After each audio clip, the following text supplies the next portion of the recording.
ભરૂચ નગરપાલિકા દ્વારા શહેરમાં હાલ પાણી કાપ લાગુ કરવામાં આવ્યો છે, ત્યારે ગત રોજ રાત્રે ફાયર વિભાગ દ્વારા શહેરના ગરનાળાની સફાઈ માટે પાણીનો ઉપયોગ કરવામાં આવ્યો હોવાનો વિડીયો સોશિયલ મીડિયામાં વાયરલ થતા વિવાદ સર્જાયો છે।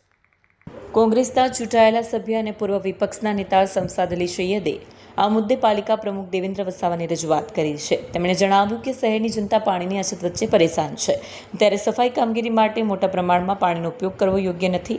આ અંગે પાલિકા પ્રમુખ દેવેન્દ્ર વસાવાએ સ્પષ્ટતા કરી છે કે ફાયર ટેન્ડર દ્વારા પીવાનું પાણી નહીં, પરંતુ સુએજ ટ્રીટમેન્ટ પ્લાન્ટમાંથી મેળવેલું ટ્રીટેડ પાણી ઉપયોગમાં લેવાયું છે।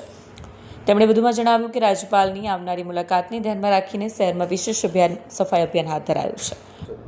ફાયર ફાઇટર વિભાગ દ્વારા જે સુએજ એસટીપી જે પ્લાન્ટ છે એમાંથી ટ્રીટેડ પાણી એ પાણીનો ગરનાળાના સ્વચ્છતાના માધ્યમ માટે એ પાણી યુઝ કરવામાં આવ્યું છે અને જે પીવાલાયક પાણી છે એનો બગાડ ના થાય એની અમે સંપૂર્ણ તકેદારી વ્યવસ્થા અને તંત્રએ રાખી છે અને નગરપાલિકા દ્વારા પીવાની પાણીની મુશ્કેલી ના પડે એ માટે પણ આયોજન અમે કરતા રહીશું। સીઓ સાહેબ અને અમારા વહીવટી તંત્ર વોટર વર્ક્સના ડિપાર્ટમેન્ટ સાથે અમે ચર્ચા કરી અને પબ્લિકને મુશ્કેલીનો સામનો ના કરવો પડે એની અમે તકેદારી રાખીશું અને આપ સૌએ સહકાર આપવા વિનંતી। એટલું જ કરી અને મારી વાતને ટૂંકાવું છું। આ ગરનાળાને હમણાં ધોવાનું શું કારણ છે? હમણાં કેમ ધોવું પડ્યું?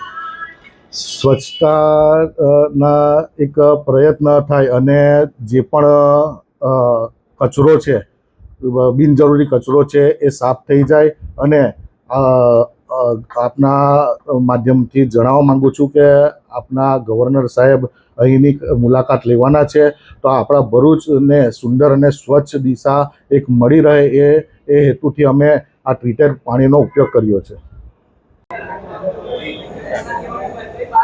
કોઈ પણ પૂરતું આયોજન કર્યા વિના ભરૂચ નગરપાલિકા દ્વારા 23 તારીખે જાહેરાત કરવામાં આવી હતી કે આવતીકાલથી નહેર નિગમની જે કામગીરી છે એટલે ભરૂચ શહેરને એક જ ટાઈમ પાણી આપીશું। એટલે આ તકલકી નિર્ણય ભરૂચ નગરપાલિકા આજે પ્રજાનું કોઈ પણ જાતનો આજે ઉનાળો છે, આટલો ગરમી છે, આકરી ગરમી ચાલી રહી છે, સામે તહેવાર છે, પણ કશું પણ વિચાર્યા વગર આવો નિર્ણય લે છે એનો અમે સખત શબ્દોમાં વિરોધ કરીએ છીએ। 23 તારીખે પણ અમે તાત્કાલિક આ સાંભળતા જ અમે ચીફ ઓફિસર અને પ્રમુખને ટેલિફોનિક વાત કરી, લેટર પણ વોટ્સઅપ કરીને જાણ કરેલી હતી કે આ નિર્ણય પાછો લેવામાં આવે, કેમ કે ઈદનો તહેવાર છે, તહેવારના સમયે લોકોને પાણીની જરૂરિયાત વધુ હોય છે, એટલે આ નિર્ણય પાછો લઈને તમે ઈદ પછી જે કામગીરી કરવાની એ કરો। પરંતુ એમણે એમના નિર્ણયને આગળ ધપાવીને જે પાણી કાપ કરવાનો હતો એ કાપ કરીને લોકોને એક ટાઈમ પાણી પહોંચાડવાનું શરૂ કરેલું છે, પરંતુ એક ટાઈમ પણ લોકોને પાણી પહોંચતું નથી।